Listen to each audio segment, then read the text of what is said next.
Assalamu alaikum. Hope you all are okay in this corona pandemic.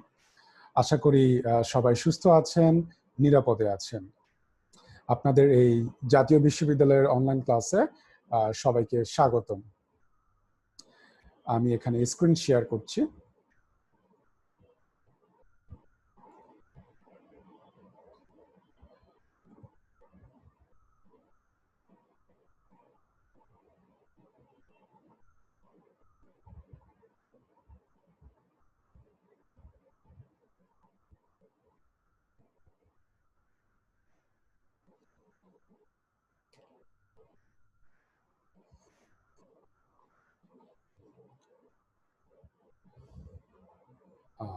প্রিয় শিক্ষার্থীবৃন্দ, আমরা গত ক্লাসে শিখেছিলাম চ্যাপ্টার 1।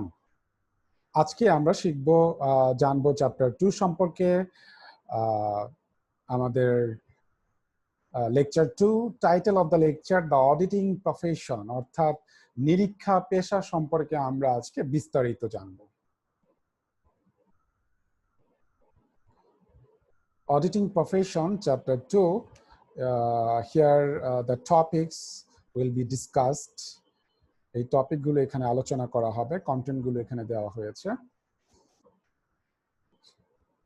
আচ্ছা, অডিটিং প্রফেশন, আমরা লাস্ট ক্লাসে যেটা জানলাম অডিটিং সম্পর্কে। আসলে অডিটিং হচ্ছে নিরীক্ষা। একটা প্রতিষ্ঠান বা কোম্পানির যে আর্থিক বিবরণী, এই আর্থিক বিবরণীর জন্য আর্থিক বিবরণীর যে অ্যাকিউরেসি জাস্টিফাই করার জন্য যে পরীক্ষা করা হয় সেটাকেই তো আমরা অডিটিং বলে থাকি। ঠিক আছে? তো এই অডিটিং আবার পেশার মধ্যে অন্তর্ভুক্ত, যেটাকে আমরা অডিটিং প্রফেশন বলে থাকবো। এবং তার আগে অডিটিং প্রফেশন জানার আগে আমাদেরকে জানতে হবে profession, concept of profession. Sorry. Acha. Profession refers to an activity that requires a certain level of education, skill, or training. For example, the activity of a doctor, lawyer, engineer, teacher is profession. তাহলে কথাটার মানে কি দাঁড়ায়? যে profession হচ্ছে এমন এক ধরনের কাজ, এমন এক ধরনের কর্ম যার জন্য শিক্ষার দরকার হবে, দক্ষতার দরকার হবে এবং প্রশিক্ষণের দরকার হবে। অর্থাৎ শিক্ষা, দক্ষতা এবং প্রশিক্ষণের মাধ্যমে যখন কোনো সেবাকর্ম আয়ত্ত করা হবে সেটাকে আমরা প্রফেশন বলতে পারি। এবং এই সেবাকর্মের মাধ্যমে মানুষ কিন্তু মূলত জীবিকা নির্বাহ করে থাকে। যেমন একজন ডাক্তারের যে সেবাকর্ম, একজন লয়ারের যে সেবাকর্ম, একজন ইঞ্জিনিয়ারের যে কর্ম, বা একজন শিক্ষকের যে শিক্ষকতা, এই প্রত্যেকটা বিষয়টি কিন্তু আমরা পেশা হিসেবে চিহ্নিত করতে পারি। ওকে, তাহলে ডিয়ার স্টুডেন্ট, প্রফেশন বা পেশা যদি হতে হয় তাহলে education, skill and training are very important.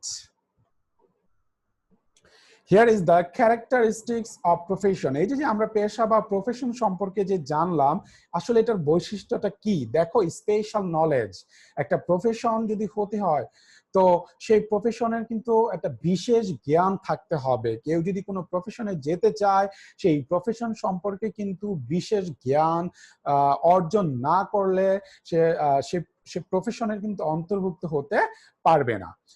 দেন বলেছে অ্যাকুয়ারিং প্র্যাকটিক্যাল নলেজ, বিশেষ জ্ঞান অর্জন তো করবেই, ঠিক আছে, যেটাকে তাত্ত্বিক জ্ঞান আমরা বলে থাকি। একই সাথে কিন্তু প্র্যাকটিক্যাল নলেজও কিন্তু অর্জন করতে হবে। একজন ডাক্তারের কথা যদি চিন্তা করি, সে কিন্তু এমবিবিএস করার জন্য তাত্ত্বিক জ্ঞান অর্জন করে থাকে, তারপরে কিন্তু তাকে প্র্যাকটিক্যাল নলেজও কিন্তু অর্জন করতে হয় তাকেই প্রফেশনে অন্তর্ভুক্ত জয়েন হওয়ার জন্য।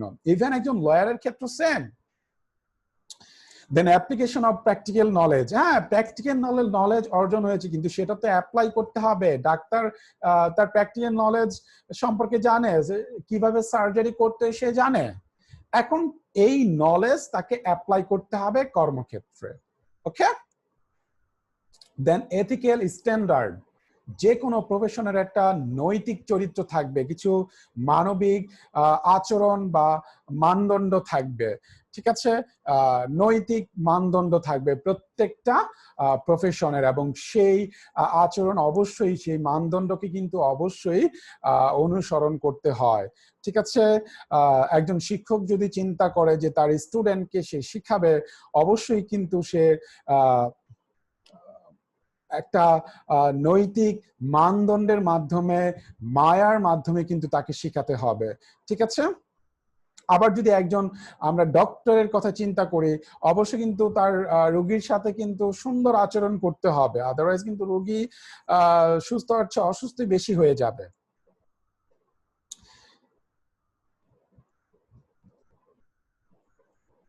অর্থাৎ যেই প্রফেশনে একজন নিজেকে অন্তর্ভুক্ত করুক না কেন, তার একটা স্ট্যান্ডার্ড কিন্তু ফলো করতে হবে, নৈতিক মানদণ্ড কিন্তু অবশ্যই ফলো করতে হবে। ফ্রিডম অফ ওয়ার্ক, কাজের স্বাধীনতা থাকতে হবে, সে যে কাজ করবে সে কাজের একটা স্বাধীনতা নিয়ে সে কাজ করতে পারবে। ওকে, দেন রিপ্রেজেন্টেটিভ বডি, প্রত্যেকটা প্রফেশনের কিন্তু একটা রিপ্রেজেন্টেটিভ বডি থাকে, যারা যেই প্রফেশনে থাকে সেই প্রফেশনের সময় থাকে যে সমিতি হয় কিন্তু, হ্যাঁ, যেমন আমরা যদি লয়ারদের বডি বা রিপ্রেজেন্টেটিভ বডির কথা চিন্তা করি, তাহলে সেটা কি বলতে পারি যে আপনার বার কাউন্সিল, ঠিক আছে, ইভেন ডাক্তারদেরও রয়েছে, শিক্ষকদেরও রয়েছে, তো রিপ্রেজেন্টেটিভ বডি কিন্তু প্রফেশনে থাকতে হয়। দেন ডিসচার্জ অফ সোশ্যাল রেসপন্সিবিলিটি, অর্থাৎ যখন প্রফেশনে অন্তর্ভুক্ত হবে সেই প্রফেশনের মাধ্যমে কিন্তু সামাজিক যে দায়িত্ব সেটাও কি যাতে ফুলফিল হয় সেই বিষয়ে কিন্তু অবশ্যই লক্ষ্য রাখতে হবে। এই হচ্ছে characteristics of profession. Then is auditing a profession. আমরা তো প্রফেশন সম্পর্কে জানলাম, এখন এই যে অডিটিং, আসলে অডিটিং কি একটা প্রফেশন, সেটা কি আমরা বলতে পারি? যদি আমরা বলতে চাই it is auditing a profession, it is can be, it is can be clarified by illustrating following terms, অর্থাৎ যেই আমরা টার্ম গুলো নিচে দেখছি এখানে ক্যান বি আসবে। ওকে, তো এই টার্মগুলো কিন্তু আসলে প্রফেশনের বৈশিষ্ট্য, এবং এই বৈশিষ্ট্যগুলো যদি অডিটিং এর মধ্যে থাকে তাহলে আমরা অডিটিংকে কিন্তু প্রফেশন বলতে পারবো। তাহলে সেম আমরা একটু দেখে নেই যে স্পেশাল নলেজ, আমরা যদি অডিটিং এর কথা চিন্তা করি, অডিটিং এর উপর কেউ যদি পড়াশোনা করতে চায় তাকে অবশ্যই কিন্তু বিশেষ জ্ঞান অর্জন করতে হবে। ওকে, এর উপর কিন্তু তাকে তাত্ত্বিক জ্ঞান অর্জন করতে হবে। দেন বলেছে অ্যাকুয়ারিং প্র্যাকটিক্যাল নলেজ, ঠিক আছে, তাত্ত্বিক জ্ঞানের সাথে সাথে কিন্তু তাকে প্র্যাকটিক্যাল নলেজ অর্জন করতে হবে। অনেক সময় এরকম যারা অডিটিং নিয়ে প্রফেশনে আসতে চায় তাদের কিন্তু একটা নির্দিষ্ট ফার্মে থেকে তাদের কিন্তু প্র্যাকটিক্যাল নলেজ কিন্তু অর্জন করতে হয়। Then application of practical knowledge, তা সেই যে নলেজটা অর্জন করছে সেই প্র্যাকটিক্যাল নলেজ কিন্তু অ্যাপ্লাই করতে হবে। হ্যাঁ, সে একটা ফার্মে থেকে ক্লারিক্যাল ওয়ার্ক ক্লার্ক হিসেবে সে একজন কর্মরত হিসেবে সে প্র্যাকটিক্যাল নলেজ অর্জন করলো, এখন সেটা সে যদি অ্যাপ্লাই করতে চায় তাকে নির্দিষ্ট কোনো ফার্মে কি নিজেকে নিয়োজিত করতে হবে, অন্যান্য প্রতিষ্ঠানের অডিটিং গুলো তাকে নিরীক্ষা করে দেখতে হবে, ফাইন্যান্সিয়াল স্টেটমেন্ট গুলো আর কি। দেন এথিক্যাল স্ট্যান্ডার্ড, অবশ্যই সেম, অডিটিং যখন করবে তারও কিছু নৈতিক আচরণ মানদণ্ড অবশ্যই অনুসরণ করতে হবে। 1973 সালের চার্টার অ্যাকাউন্টেন্টের আইনে কিছু মানদণ্ডের কথা বলা হয়েছে, মানে এথিক্যাল স্ট্যান্ডার্ডের কথা বলা হয়েছে, সেগুলো অনুসরণ করতে হবে। ফ্রিডম অফ ওয়ার্ক, একজন অডিটরের অবশ্যই কিন্তু স্বাধীনতা রয়েছে, সে নিজের চিন্তা ভাবনা অ্যাপ্লাই করে কিন্তু জ্ঞান অ্যাপ্লাই করেই কিন্তু অডিটিংটা করবে। রিপ্রেজেন্টেটিভ বডি, এবং যারা অডিটর তাদের কিন্তু রিপ্রেজেন্টেটিভ বডি থাকে, নিয়ন্ত্রণ সংস্থা অবশ্যই থাকে।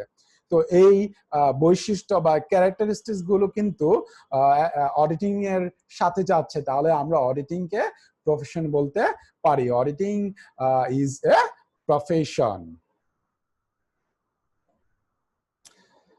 দেন চার্টার্ড অ্যাকাউন্ট্যান্ট, সিএ ফার্ম, দেখো chartered accountant firm is the firm which is formed by chartered certified accountants that execute the audit function of financial statement of several organizations in Bangladesh.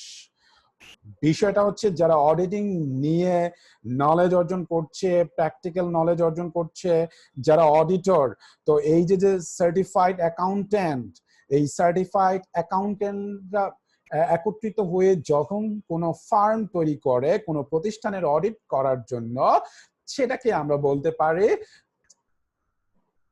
Chartered accountant farm অথবা CA farm. ঠিক আছে, এবং এই CA ফার্মে কিন্তু অবশ্যই সদস্য হতে হয়। কার সদস্য হতে হয়? আইসিএবি। আমরা আইসিএবি সম্পর্কে একটু পরেই জানবো। আইসিএবি সম্পর্কে এর পরের লেকচারে জানবো। সেটার কিন্তু অবশ্যই সদস্য হতে হবে। এখানে দেখো কিছু সিএ ফার্মের এক্সাম্পল দিয়েছি, হুদাভাসিয়ান চৌধুরী কং, রহমান এন্ড হক, হালাদার ইউনুস, এগুলো হচ্ছে সিএ ফার্মের এক্সাম্পল। ঠিক আছে, then activities of chartered accountant firm. এই যে আমরা সিএ ফার্মের কথা বলছি, এই সিএ ফার্ম কোন ধরনের কাজগুলো আসলে সাধারণত করে থাকে? ফার্স্টে অডিটিং। সিএ ফার্মের মূল কাজই হচ্ছে অডিটিং। অডিটিং বলতে একটা প্রতিষ্ঠানের আর্থিক বিবরণীগুলো পর্যালোচনা করবে, নিরীক্ষা করে দেখবে। ঠিক আছে, after auditing they should submit report, তাদেরকে রিপোর্ট সাবমিট করতে হবে, যেটা অডিটিং এর অন্তর্ভুক্ত। ঠিক আছে, এবং অ্যাকাউন্টিং সার্ভিসেস, কিছু কিছু সিএ ফার্ম আছে অডিটিং এর সাথে অ্যাকাউন্টিং সার্ভিসও দিয়ে থাকে। অনেক অর্গানাইজেশন প্রতিষ্ঠান আছে যে প্রতিষ্ঠানগুলো সাধারণত দেখা যায় যে তারা অন্য কোনো কর্মী নিয়োগ করে তাদের অ্যাকাউন্টিং কার্যাবলীগুলো সম্পন্ন করতে পারে না, কারণ হচ্ছে তাদের প্রতিষ্ঠান ছোট। তো সেক্ষেত্রে তারা যদি এই ক্ষেত্রে অসমর্থ হয়, তো সিএ ফার্ম যখন তাদের অডিটিংটা করবে, ওই সিএ ফার্মের মাধ্যমে কিন্তু তারা চাইলে অ্যাকাউন্টিং সার্ভিসটা প্লে করে ফেলতে পারে। ঠিক আছে, অর্থাৎ বিভিন্ন ধরনের অ্যাকাউন্টিং যে হিসাব নিকাশ, সেগুলো কি করবে? সিএ ফার্ম করে দিবে, এবং সিএ ফার্ম আবার অডিটিং এর কাজও কিন্তু করে। ঠিক আছে, দেন ট্যাক্স সার্ভিসেস। একটা প্রতিষ্ঠানের কিন্তু কর সেবাও সিএ ফার্ম দিয়ে থাকে। ট্যাক্স রিটার্ন মানে আয়কর বিবরণী কিন্তু সিএ ফার্ম তৈরি করে দেয় একটা প্রতিষ্ঠানের জন্য। তাহলে ট্যাক্স সার্ভিসেস কিন্তু প্রোভাইড হচ্ছে সিএ ফার্মের মাধ্যমে।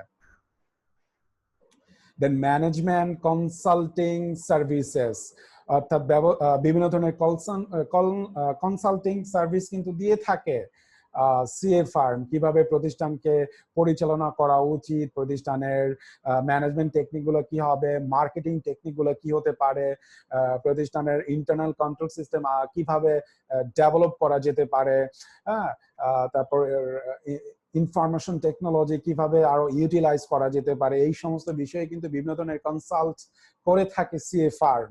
শুধু কিন্তু অডিটে যে করে তা কিন্তু না, সাথে ওগুলোও কিন্তু করে থাকে। এ হচ্ছে বিভিন্ন ধরনের অ্যাক্টিভিটিস যেটা সিএ ফার্ম প্লে করে থাকে জেনারেলি।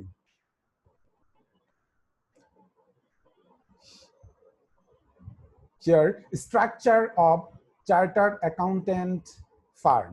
এই যে সিএ ফার্মের কথা বললাম আমরা, এটার স্ট্রাকচার কিন্তু দুই রকম, একটা প্রোপ্রাইটরশিপ আর একটা পার্টনারশিপ। প্রোপ্রাইটরশিপ ফার্ম হচ্ছে ওই ফার্ম যেটা সিঙ্গেল চার্টার্ড অ্যাকাউন্টেন্টের মাধ্যমে ফর্ম হবে, সেটাকে আমরা প্রোপ্রাইটরশিপ সিএ ফার্ম বলতে পারি।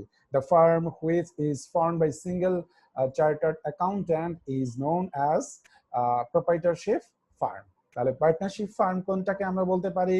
যেই ফার্মটা দুই বা ততোধিক অ্যাকাউন্টেন্টের মাধ্যমে তৈরি হবে, সেটাকে আমরা বলতে পারি পার্টনারশিপ ফার্ম। তাহলে প্রোপ্রাইটরশিপ ফার্ম বেসিক্যালি দেখা যায় অনেক সময় অ্যাকাউন্টেন্টের তো আপনার ফাইন্যান্সিয়াল কোনো রেস্ট্রিকশন থাকতে পারে, ক্যাপিটাল স্বল্পতা থাকতে পারে, বা আর অন্য কোনো রেস্ট্রিকশনের জন্য সে প্রোপ্রাইটরশিপ ফার্ম তৈরি করে। আবার পুরো প্রফিট একাই কনজিউম করার জন্য কিন্তু প্রোপ্রাইটরশিপ ফার্ম গঠন করতে পারে। একই সাথে পার্টনারশিপ ফার্ম যখন গঠন করবে, একাধিক চার্টার অ্যাকাউন্টেন্টরা পার্টনারশিপ ফার্ম গঠন করবে। যদিও এখন সাধারণত পার্টনারশিপ ফার্মে কিন্তু বেশি দেখা যায় সিএ ফার্মগুলো। আমি যে হুদাবাসির কথা বললাম, রহমানের কথা বললাম, এগুলো কিন্তু পার্টনারশিপ সিএ ফার্মের example.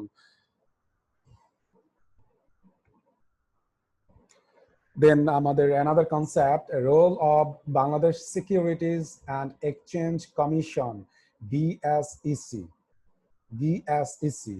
Bangladesh securities and exchange commission. মূলত এটা একটা সংস্থা, যেই সংস্থাটা আসলে কি করে থাকে, আমাদের যে স্টক এক্সচেঞ্জ রয়েছে, ঢাকা স্টক এক্সচেঞ্জ এবং চিটাগং স্টক এক্সচেঞ্জ, এই দুইটা স্টক এক্সচেঞ্জকে নিয়ন্ত্রণ করাই মূলত বিএসইসির কাজ, মানে কার্যাবলীগুলোকে তত্ত্বাবধান করাই মূলত এর কাজ।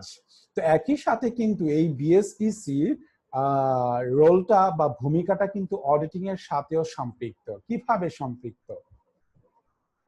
একটা কোম্পানি কিন্তু মার্কেটে শেয়ার বিক্রি করতে চাইলে তাকে কিন্তু লিস্টেড হতে হয়, নিবন্ধন হতে হয়। কার কাছে হতো? স্টক এক্সচেঞ্জের কাছে কিন্তু তাকে নিবন্ধন হতে হবে। তো এই নিবন্ধিত যে কোম্পানিগুলো, এই নিবন্ধিত কোম্পানিগুলোকে কিন্তু মার্কেটে শেয়ার ইস্যু করার আগে তাদের যে অডিটিং রিপোর্ট রয়েছে বা তাদের যে ফাইন্যান্সিয়াল সিচুয়েশন সম্পর্কে যে অডিটিং করা হয়েছে সেই সম্পর্কিত তথ্য কিন্তু সাবমিট করতে হয়। ঠিক আছে? তো বিএসইসি সেই তথ্য কিন্তু অবশ্যই সংগ্রহ করবে ওই লিস্টেড কোম্পানির নিকট থেকে, এবং সেই তথ্যগুলো কি জনসাধারণের কাছে দিয়ে দেয়। যারা ইনভেস্টর তারা এই তথ্য থেকে ডিসাইড করতে পারে আসলে ওই প্রতিষ্ঠানে ইনভেস্ট করা যাবে কি যাবে না। এছাড়াও কিন্তু আরো অনেক ধরনের পারফর্ম করে থাকে regulatory. BSEC encourage the audit of listed company so that investor can take decision for investment. তারপর বলেছে regulating the business of the stock exchange or any other securities market. ঠিক আছে? অর্থাৎ স্টক এক্সচেঞ্জ গুলোকে যে business গুলো সেগুলোকে regulate করে। কেউ যদি স্টক এক্সচেঞ্জে আসতে চায়, হ্যাঁ, কোনো বিজনেস কোম্পানি, তারপর ব্রোকার, ইস্যুয়ার, এদেরকেও কিন্তু লিস্টেড নিবন্ধন করে। ঠিক আছে? তারপর যদি মিউচুয়াল ফান্ডে যদি কোনো কোম্পানি আসতে চায়, মিউচুয়াল ফান্ড হচ্ছে অনেকের ফান্ডকে একত্রিত করে যদি কোনো ইনভেস্টমেন্টে যায়, সেটাও কিন্তু নিয়ন্ত্রণ করে থাকে। ঠিক আছে? এবং কোন রকম জালিয়াতি, দুর্নীতি কিন্তু বিএসইসি দূর করে। হ্যাঁ, ফাইনালি কিন্তু তারা বিভিন্ন ধরনের তথ্য পাবলিশ করে থাকে। গবেষণার কাজেও কিন্তু বিএসইসি খুব তৎপর।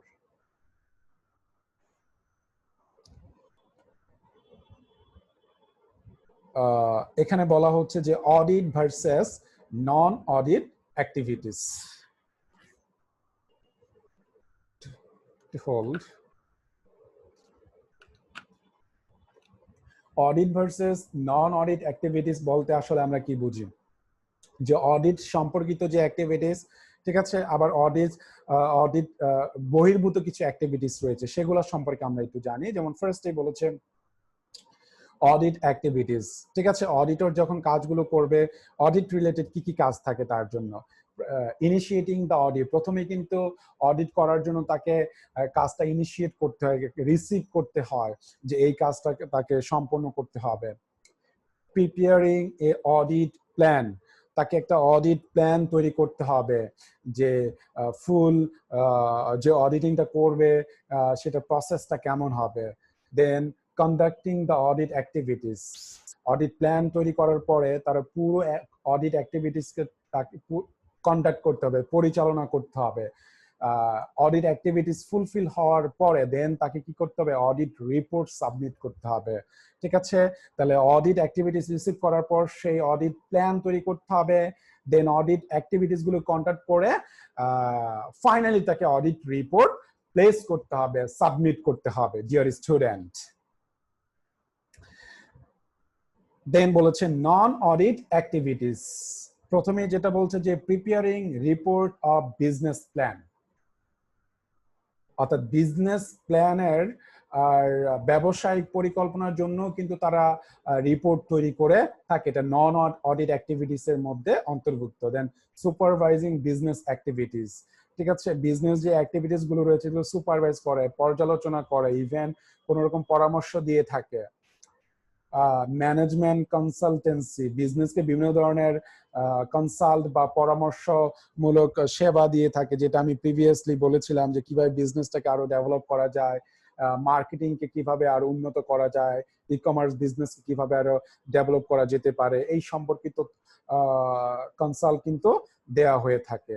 দেন ট্যাক্স অ্যাডভাইস, অলরেডি বলেছি যে তারা কিন্তু ট্যাক্স সম্পর্কিত কিন্তু পরামর্শ দিয়ে থাকে, ট্যাক্স রিটার্ন কিন্তু তৈরি করে দেয়, এবং ট্যাক্স কর কিভাবে নির্ধারণ করা হবে সেই বিষয়ে কিন্তু তারা সহযোগিতা করে। Then human resource consultancy, human resource মানব সম্পদ, মানব সম্পদ হচ্ছে প্রতিষ্ঠানে যারা কর্মকর্তা, যারা প্রতিষ্ঠানে কাজ করছে, তো এই প্রতিষ্ঠানে যারা কাজ করবে তাদেরকেও কিন্তু কিভাবে তারা নিজেদের স্কিল কম্পিটেন্সি ইনক্রিজ করতে পারে, তারা কিভাবে আরো ট্রেন্ড আপ হতে পারে সেই সম্পর্কিত বিভিন্ন কিন্তু পরামর্শ দিয়ে থাকে, যেগুলো নন অডিট অ্যাক্টিভিটিস এর মধ্যে অন্তর্ভুক্ত। এই হচ্ছে আমাদের audit versus non audit activities. Then institute of chartered accountants of Bangladesh, ICAB. So ICAB is a leading professional membership organization that promotes and develops the accountancy profession in Bangladesh. তাহলে ICAB একটা membership organisation যেটা বাংলাদেশের পুরো যে accountancy profession, সে accountancy প্রফেশনকে promote করে এবং develop করে থাকে। তাহলে আমরা যে অ্যাকাউন্টেন্সির কথা বলছি, প্রফেশনের কথা বলছি, সেটার জন্য তো একটা প্রতিষ্ঠান থাকা দরকার, ঠিক আছে, পুরো অ্যাকাউন্টেন্সি প্রফেশনকে নিয়ন্ত্রণ করার জন্য, যেটাকে আমরা কি বলে থাকবো, ICAB। আমরা যে প্রিভিয়াস টপিকে যে জেনে আসলাম যে সিএ ফার্মের কথা, যে অ্যাকাউন্টেন্টরা সিএ ফার্ম তৈরি করে, এই সিএ ফার্মকে কিন্তু এই ICAB এর কিন্তু অবশ্যই সদস্য হতে হয় এবং তাদের অনুমতি নিয়েই কিন্তু তারা সিএ ফার্ম ওপেন করতে পারে।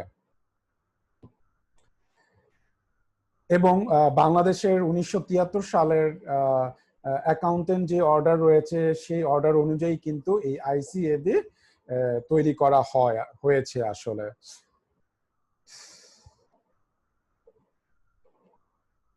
Then functions of ICAB. ICAB এর আসলে কাজগুলো কি কি, যেমন সিম্পল এখানে বলছে to promote and regulate high quality financial reporting and auditing in Bangladesh, অর্থাৎ যে ফাইন্যান্সিয়াল রিপোর্ট যে অডিট করা হবে, সেই অডিটের কোয়ালিটি যেন খুব হাই হয় সে বিষয়ে কিন্তু প্রমোট করে এবং নিয়ন্ত্রণ করে থাকে ICAB, তদারকি করে থাকে কিন্তু ফার্মগুলার যে যারা অডিটর যারা কাজগুলো করছে। To develop and maintain the competence of professional accountants, অর্থাৎ যারা প্রফেশনাল অ্যাকাউন্টেন্ট তাদের যোগ্যতা, তাদের স্কিল কিন্তু ডেভেলপ করতে সহায়তা করে। ওকে, then to enhance the reputation of accounting profession in all sectors of the economy, অর্থাৎ বাংলাদেশের অর্থনীতির সকল সেক্টরে যে অ্যাকাউন্টিং প্রফেশনের কথা বলা হয়, এই অ্যাকাউন্টিং প্রফেশনের রেপুটেশন, খ্যাতিটাকে ইনক্রিজ করার জন্য কিন্তু ICAB গুরুত্বপূর্ণ ভূমিকা পালন করে থাকে। Then ensure professional ethics and code of conduct, আমি আগেই বলেছি যে অডিটিং যে প্রফেশন সেটার কিন্তু এথিক্স রয়েছে, তো এই এথিক্স এবং কোড অফ কন্ডাক্ট কিন্তু এনশিওর করে কে, ICAB কিন্তু এনশিওর করে থাকে, অর্থাৎ অডিটর যারা বা সিএ ফার্ম যারা রয়েছে তারা অবশ্যই নির্দিষ্ট এথিক্স এবং কোড অফ কন্ডাক্ট ফলো করে কিন্তু অডিটিং করতে হবে। Then to provide specialized and professional training on accounting, auditing, taxation, corporate laws and etc. অর্থাৎ বিভিন্ন সেক্টরে কিন্তু তারা প্রফেশনাল ট্রেনিং দিচ্ছে, অ্যাকাউন্টিং এ দিচ্ছে, অডিটিং এ দিচ্ছে, ট্যাক্সেশনে দিচ্ছে, কর্পোরেট ল এর ক্ষেত্রে দিচ্ছে, ম্যানেজমেন্ট কনসালটেন্সির ক্ষেত্রে দিচ্ছে, টেকনোলজির ক্ষেত্রে দিচ্ছে, তো দে আর প্লেইং সেভারাল ফাংশন। এ হচ্ছে আমাদের ICAB এর ফাংশন সমূহ। Then খুব important, generally accepted auditing standard, এই গ্যাস বা generally accepted auditing standard GAAS, এটা আসলে কতগুলো সেট, গাইডলাইন সেট, কতগুলো মানদণ্ড যেটা অডিটরকে ফলো করতে হয় অডিটিং করার ক্ষেত্রে। ঠিক আছে, তো কিছু ক্যাটাগরি, 3 ধরনের ক্যাটাগরি রয়েছে এই স্ট্যান্ডার্ডের। যেমন ফার্স্টে বলা হচ্ছে জেনারেল স্ট্যান্ডার্ড, সাধারণ মানদণ্ড। সাধারণ মানদণ্ডের যেটা বলা হচ্ছে, অর্থাৎ 3 ভাগে ভাগ করা হয়েছে, টোটাল কিন্তু 10টা কিন্তু মানদণ্ড রয়েছে, স্ট্যান্ডার্ড রয়েছে। আমাদের সময় শেষের দিকে। দেন যে এখানে যেটা বলা হচ্ছে জেনারেল স্ট্যান্ডার্ডের ফার্স্টে যেটা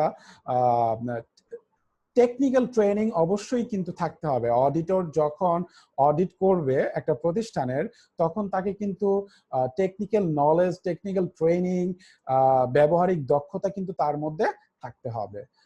দেন বলছে the auditor must sustain independence attitude, অর্থাৎ তার স্বাধীন একটা চিন্তা ভাবনা কিন্তু, দৃষ্টিভঙ্গি নিয়ে কিন্তু অডিটিং করতে হবে, কোনো বায়াসনেস কিন্তু এখানে দেখাতে পারবে না। ওকে, দেন 3 নম্বরে কি বলছে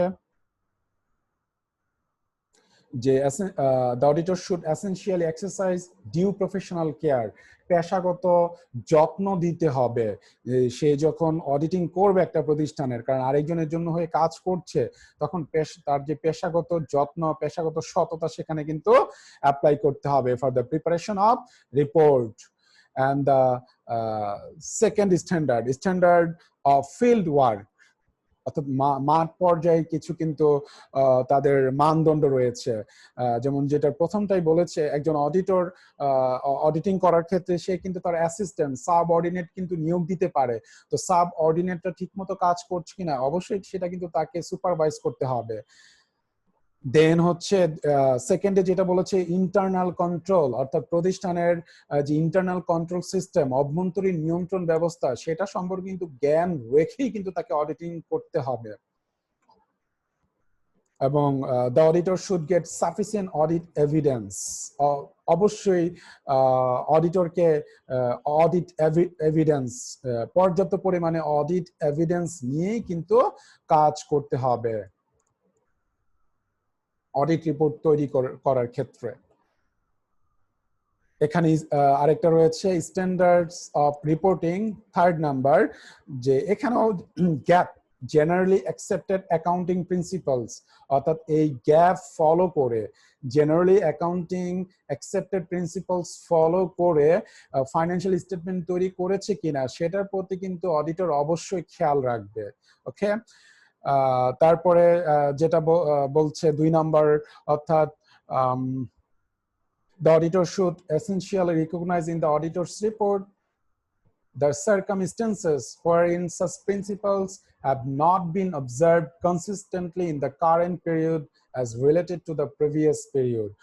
এই কথাটার মানে হচ্ছে যে একটা প্রতিষ্ঠানের পূর্বে যেই প্রিন্সিপালস গুলো ফলো করা হয়েছিল রিপোর্ট করার ক্ষেত্রে, সেটা বর্তমানে ওই প্রিন্সিপালস গুলো কেন ফলো করা হচ্ছে না সেই বিষয়ে কিন্তু রিপোর্ট অবশ্যই করতে হবে।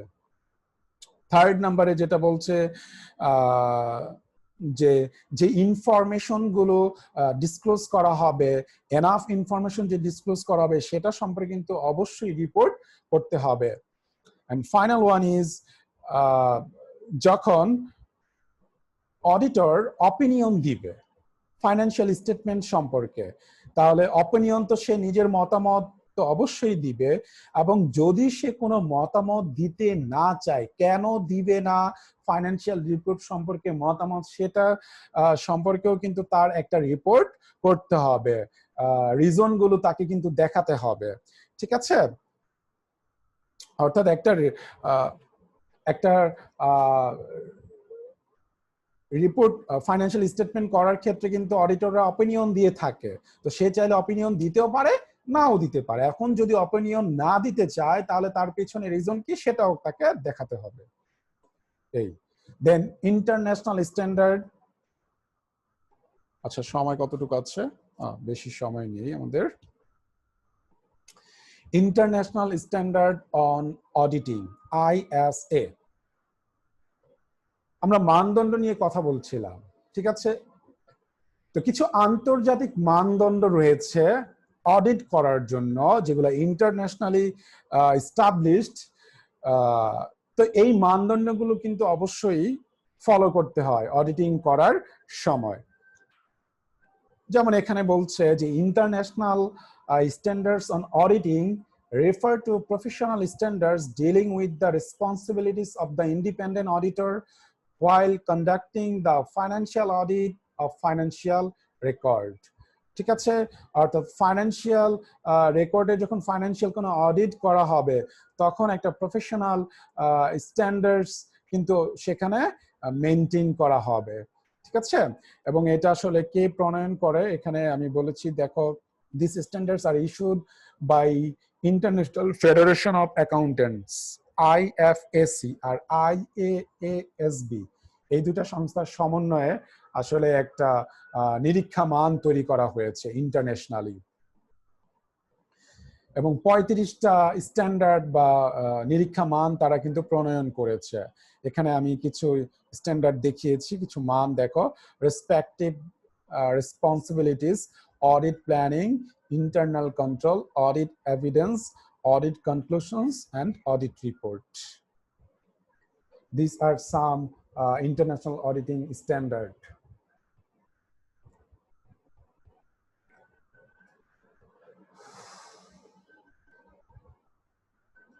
Then advantages of ISA. আমরা যে ইন্টারন্যাশনাল স্ট্যান্ডার্ড অন অডিটিং এর কথা বলছি, তার অ্যাডভান্টেজ সুবিধাগুলো আসলে কি কি? যেমন ফার্স্টে বলেছে to increase the reliability of report and financial statement, অর্থাৎ ফাইন্যান্সিয়াল স্টেটমেন্টের বিশ্বাসযোগ্যতা বৃদ্ধি করা হবে যদি এই আইএস এর মানদণ্ডগুলো অনুসরণ করে রিপোর্ট করা হয়। দেন কালচারাল ইনফ্লুয়েন্সেস, যখন আইএস এর মাধ্যমে কোনো অডিট করে সেটা কিন্তু নির্দিষ্ট রেজিউন কে কেন্দ্র করে করা হয় না, বিভিন্ন কালচার রেজিউনকে এলাকাকে একত্রিত করেই কিন্তু করা হয়। তো সেক্ষেত্রে কিন্তু একটা কালচারাল যে বিষয়, সেটার বিষয় কিন্তু অবশ্যই খেয়াল রাখা হয়। Then elimination of LIFO for last in first out। ঠিক আছে, এই লাস্ট ইন ফার্স্ট আউট যেই পদ্ধতি, এটার বিলুপ্ত করা হয় আইএস এর মাধ্যমে, এটা অনুসরণ করে না is A. Last in first out মানে হচ্ছে সর্বশেষ যে প্রোডাক্ট অন্তর্ভুক্ত হবে সেটা সর্বপ্রথম কি করা হবে, আউট করা হবে, সেল আউট করা হবে। এই যে লিফো সিস্টেম, এটাকে অনুসরণ করে না is A. Then to increase the efficiency of standards of account, হিসাবের মান আরো উন্নত করে, to help increasing capital flow, যেসব কিছু কিছু অনুন্নত এলাকায় তোমার এই মানদণ্ড আইএস এর মানদণ্ড ফলো করে যখন অডিট করা হয় তখন কিন্তু ওই অনুন্নত এলাকার প্রতিষ্ঠানগুলোর ক্যাপিটাল ফ্লো, মূলধন সরবরাহ কিন্তু প্রবাহ কিন্তু বেড়ে যায়। কন্ডাক্টিং দ্য ফাইন্যান্সিয়াল অডিট, এবং তারা ফাইন্যান্সিয়াল অডিট কন্ডাক্ট করে থাকে। These are the advantages of ISA. These are all about this lecture. অর্থাৎ আমাদের আজকে আমরা এতটুকু জানতে পারলাম।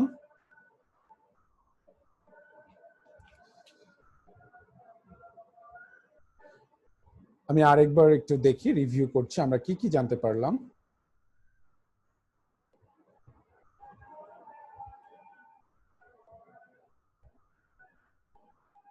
আমরা প্রফেশন সম্পর্কে জানলাম, যেখানে স্কিল, এডুকেশন, ট্রেনিং থাকবে। হ্যাঁ, আমরা জানলাম প্রফেশনের বৈশিষ্ট্য সম্পর্কে, এবং এই বৈশিষ্ট্যগুলো যদি অডিটিং এর মধ্যে থাকে তাহলে অডিটিংকে আমরা ডেফিনেটলি প্রফেশন কিন্তু বলতেই পারি। আমরা সিএ ফার্ম সম্পর্কে জানলাম, যে চার্টার্ড অ্যাকাউন্টেন্টরা একত্রিত হয়ে যখন কোনো ফার্ম তৈরি করে অডিটিং করার জন্য, সেটাকে কি বলে, CA farm.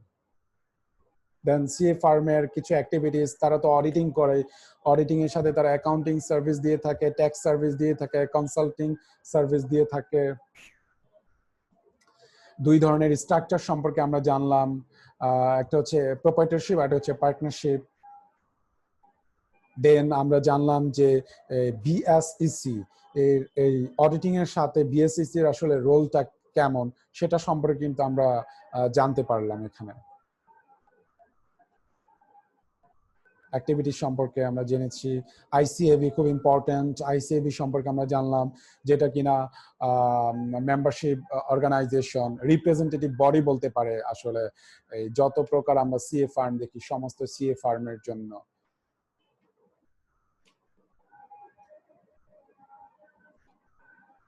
Function, generally accepted auditing standard সম্পর্কে আমরা জানতে পারলাম।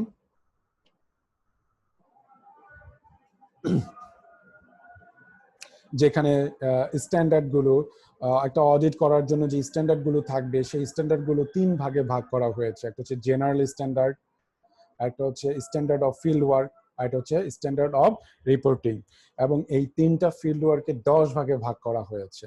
স্ট্যান্ডার্ডস অফ ফিল্ড ওয়ার্কে যেটা বলেছে যে এখানে অবশ্যই জেনারেল স্ট্যান্ডার্ডে বলা হয়েছে যে টেকনিক্যাল ট্রেনিং থাকতে হবে অডিটরের, তার মধ্যে ইন্টেলেকচুয়াল অ্যাটিটিউড থাকতে হবে এবং প্রফেশনাল কেয়ার থাকতে হবে। স্ট্যান্ডার্ড অফ ফিল্ড ওয়ার্কে বলেছে যে অডিটরের যে অ্যাসিস্ট্যান্ট নিয়োগ করবে সে তাদেরকে সুপারভাইজ করতে হবে। প্রতিষ্ঠানে যে ইন্টারনাল কন্ট্রোল সিস্টেম রয়েছে সেটার প্রতি অবশ্যই কিন্তু তার আইডিয়া থাকতে হবে এবং সে যে অডিট করবে অডিট করার পেছনে তার কিন্তু পর্যাপ্ত পরিমাণে অডিট এভিডেন্স নিয়েই করতে হবে। এবং স্ট্যান্ডার্ড রিপোর্টিং যেটা আমরা জানতে পারলাম যে এটা কে 4 ক্যাটাগরিতে 4টা স্ট্যান্ডার্ড এখানে আনা হয়েছে যে গ্যাপ অ্যাকাউন্টিং প্রিন্সিপালস গুলো ফলো করে রিপোর্ট করা ফাইন্যান্সিয়াল স্টেটমেন্ট করা হয়েছে কিনা তার প্রতি কিন্তু সে অবশ্যই রিপোর্ট করবে কিন্তু। এবং ও সেকেন্ডে যেটা বলা হয়েছে অতীতে যে প্রিন্সিপালস গুলো ফলো করা হয়েছে রিপোর্ট করার ক্ষেত্রে সেটা বর্তমানে যদি না করে থাকে কেন করা হয় না, সে প্রিন্সিপাল ফলো করা হয় না সেটার প্রতিও কিন্তু সে রিপোর্ট করবে, ঠিক আছে। এবং যেই থার্ডে যেটা বলা হয়েছে ইনফরমেটিভ যে ডিসক্লোজ হবে, যে ইনফরমেশন যে ডিসক্লোজ হবে সেটা সম্পর্কে কিন্তু রিপোর্ট করবে এবং তাকে অবশ্যই অপিনিয়ন দিতে হবে। অপিনিয়ন সে চাইলে নাও দিতে পারে, যদি অপিনিয়ন না দেয় কেন অপিনিয়ন দিচ্ছে না ফাইন্যান্সিয়াল স্টেটমেন্ট সম্পর্কে সেটারও কারণ দেখাতে হবে।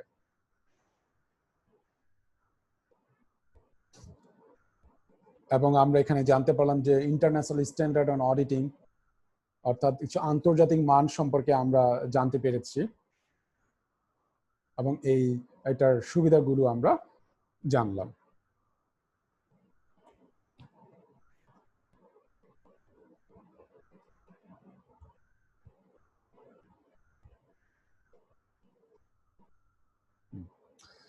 প্রিয় শিক্ষার্থীবৃন্দ, আমাদের চ্যাপ্টার 2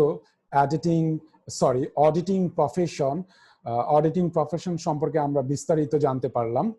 তো তোমরা বাসায় এই অডিটিং প্রফেশন চ্যাপ্টার অবশ্যই প্র্যাকটিস করতে হবে, এই লেকচার ভিডিও ফলো করতে হবে, তোমাদের যে বই রেফার করা হয়েছে সেটা অনুসরণ করতে হবে। তোমরা চাইলে অন্য বইও ফলো করতে পারো যেটা তোমার মনে হয় যে একাধিক বই নিয়ে তুমি স্টাডি করতে চাও, সেটাও তোমরা চাইলে করতে পারো।